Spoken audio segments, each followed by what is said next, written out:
سلام دوستان، حالتون چطوره؟ محمد سیار هستم. اومدیم با دومین ویدیوی چنلمون. امروز اومدیم با حالا تست یه دونه دک دستساز. والا هرچی با چیز زدیم، هوک زلزله زدیم یا حتی اینجا بالون سایکل و این ورژن از بالون سایکل و هوک سایکل. اصلا نمیدونم چرا یه جوری حریفی داخل. شما بیاد اینجا نگاه کنید. اینجا اومده به من اسپارکی با گالم داده، یا اصلا اینجا این دک پایینی رو نگاه کنید. آخه این چیه؟ چه سمیان اینا؟ نمیدونم. حالا گفتیم یه دک دستسازی تست کنیم و یه عذرخواهی هم از شما دوستان کنم به خاطر ویدیوی قبلی که صدامون یه خورده تو گیم گم بود، یعنی صدای گیمه بیشتر بود و زیاد واضح نمیومد صدا. گفتم یه عذرخواهی هم بابت این موضوع کنیم. بریم برای مچ اول ببینیم چیکار میکنیم. Let's go.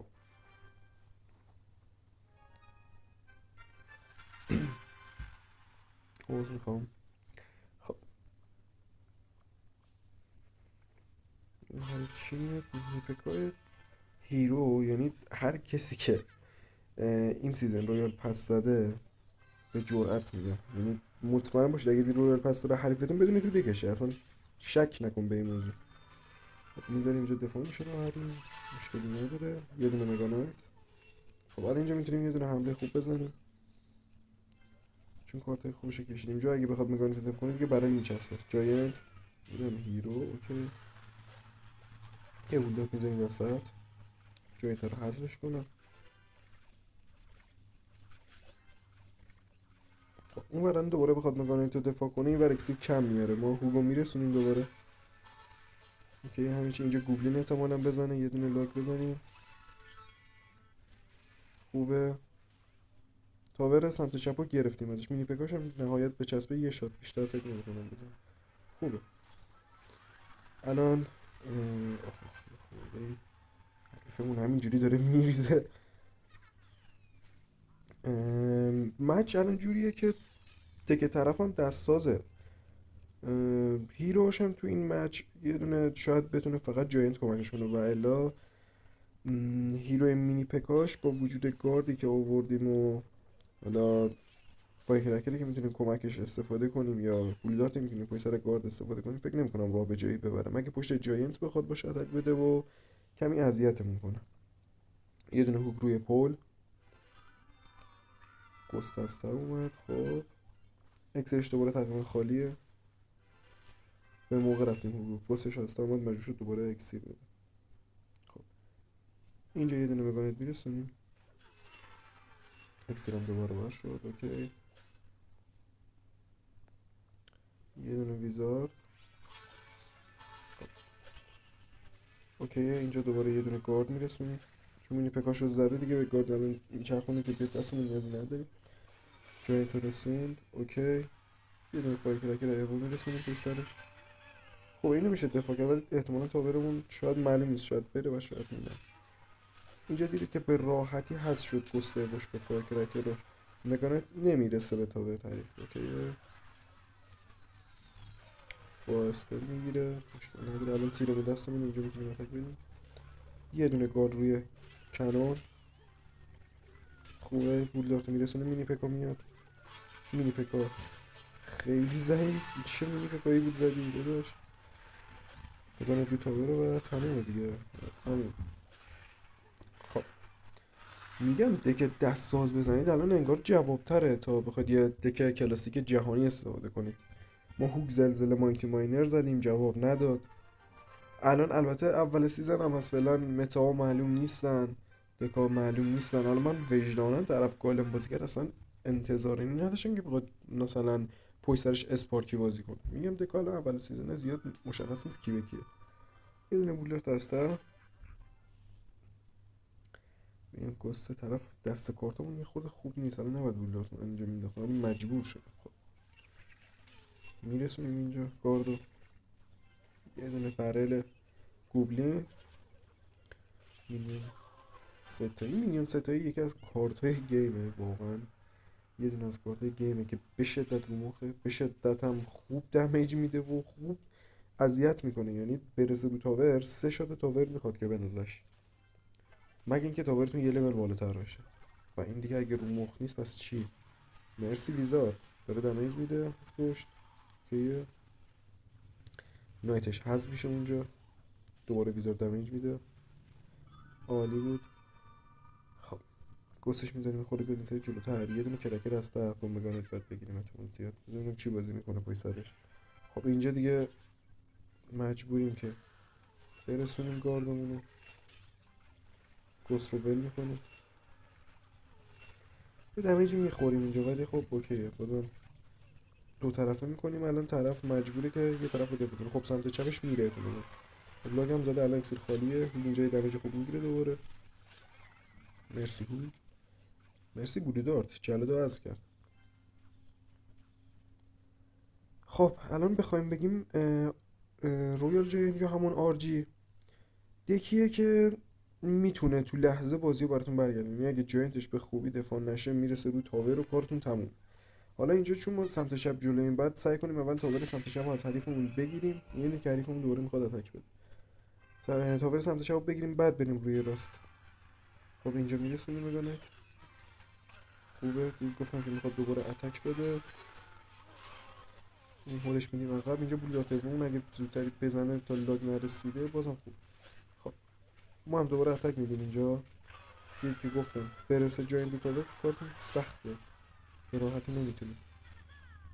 اینجا میرسونیم اوکی همه چیز. خب احتمالا دوباره اتک میخواد به حریف. بزنیم بیاد اینجا گستش رو دفاع میکنیم. مرسی مگانایت. مرسی مگانایت. خوبه اینجا این حریف بازم اتک داد. این لاگ میرسونیم. خوبه مش سختی شده.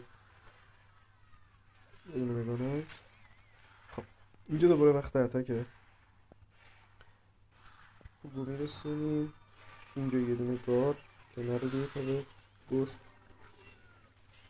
اوکی. آخ اینجا به گار رفتم هجی.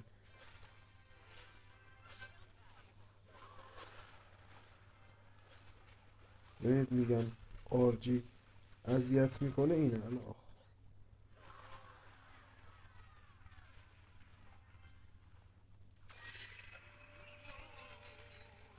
بزن بود. باختیم. بعدم باختیم باشه. میشه یادش نچو که فکر نمیکنم. دیگه تموم شده است. اوکی جی جی. آرجی رو بدون بیلدینگ سخت دفاع کردن، یا یک نیروی سنگین زن مثل مینی پکایی، خود پکا، چه میدونم بیلدینگی مثل این ورتاوری چیزی سخت میشه دفاعش کرد.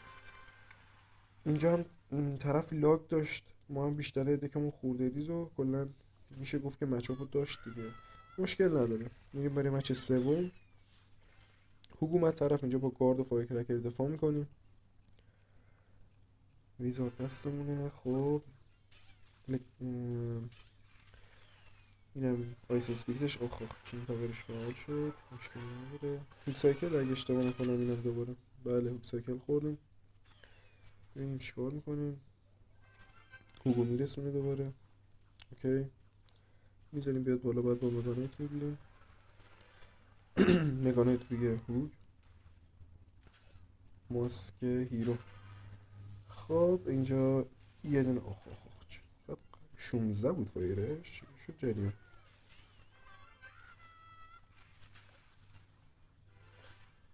سخت شد زدن این یعنی. هوگ سایکل الان اونم با این لول ها. اوکی خب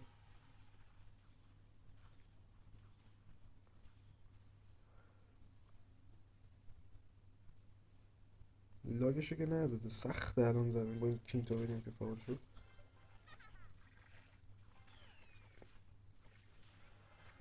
یه دونه اینجا برل لاگو زد. اوکی مجبور اکسیر بده. یه دونه شات که اینجا فایر کرکر بذاره که ممنونتم. خب دمیجه رو داریم برمیگردیم تقریبا. اوکیه اینجا یه دونه ما لاگ میزنیم که معطل شد ماسک. آخ چه حرکتی بود. گاهی داره اذیتمون کرد واقعا. بابا رو مخه این ماسک هیرو، واقعا ابیلیتیشون کنونه میچسبه به تاور، هیچ چیشو نمیذاره بمونه. یعنی باید با تاورت خداحافظی کنی دیگه. خب این دیگه چپ رفته، ما خودمون میخوایم اتک نمی مگانیت میذاریم. این رو با گارد میگیریم، بیشتر اکسیر نمیدیم فعلا چون برای حمله میخوایمش. اینجا یه دونه چیکار می‌کنم؟ خوبه یه لاگ اشتباه از حریف. فکر کنم تاورشو دیگه بگیریم ازش اگه بشه. بزن دیگه فای کرکت. وای چیکار داری میکنی فکر کنم. فای کرکتمون واقعا احمق طور اینجا خودشو نشون داد. مرسی ازت.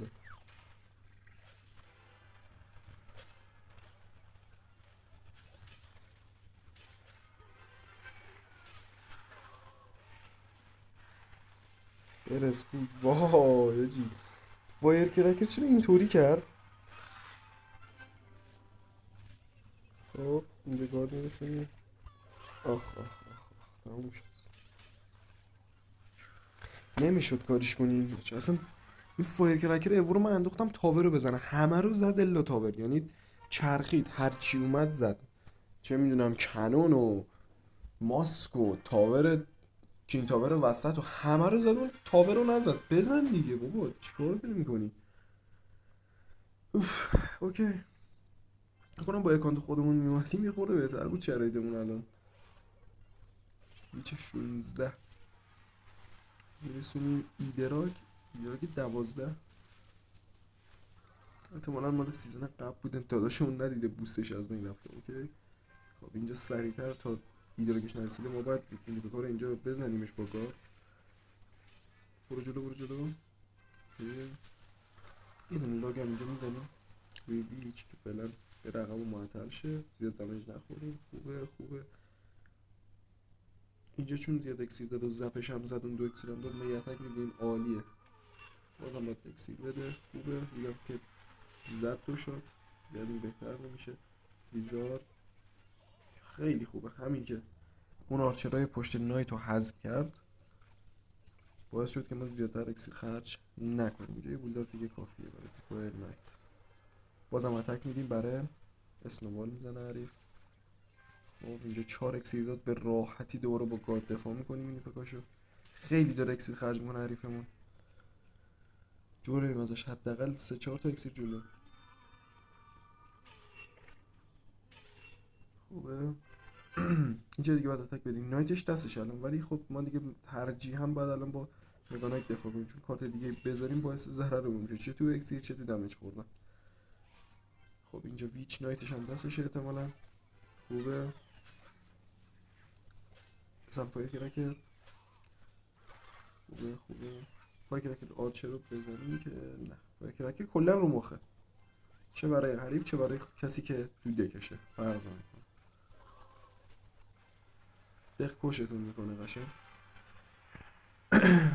یکی از به نظرم آندرریت ترین کارت هایی که تو گیم هست همین بلودارته. خیلی همش توجه نمیشه و واقعا رو مخ قویه. اکسیر سه تا اکسیر میخواد ولی واقعا طرف رو پاره میکنه حریفو. بزن وای.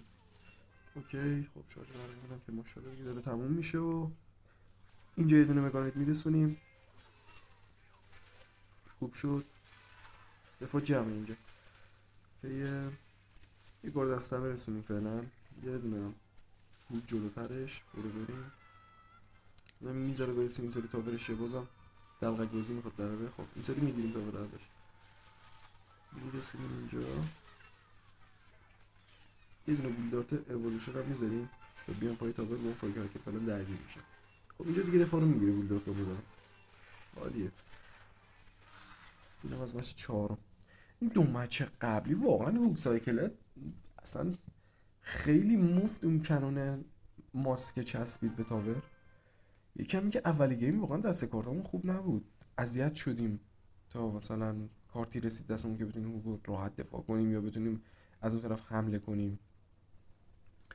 مچ پنجم هم بزنیم و دیگه تمام.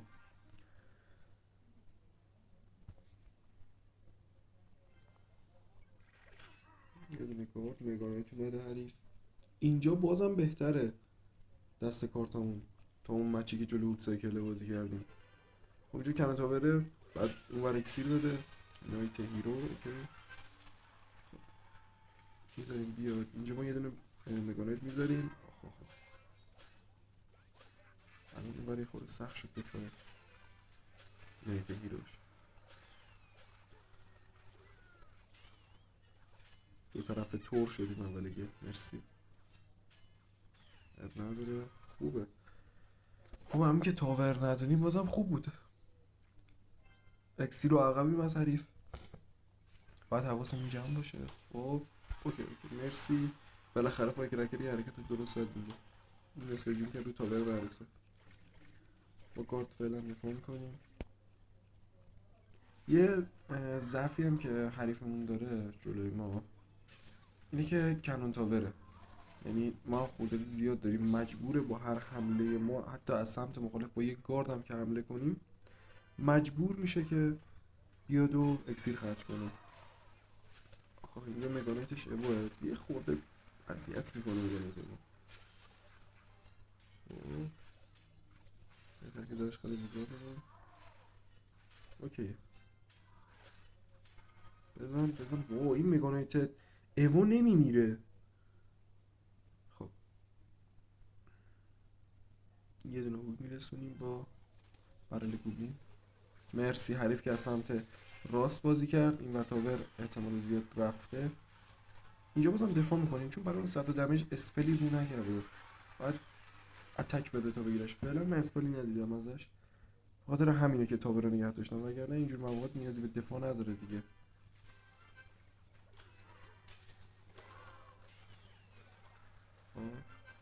آخه این زدم اکسیرمون دیرتر پر شد که خراب کردیم تاورمون در زیاد. اوکی میذاریم اینجا بولدات رو. اسپلی ندیدم فعلا از حریفم. خب اینجا میزنه تیرشو ارا رو. اینجا وقت اتکمونه. نایت هیرو میرسونه. تسلا از کجا؟ این کارتایی رو میکنید آدم خودش که چی پراش هم میریزه دیگه. یه موبایل. خب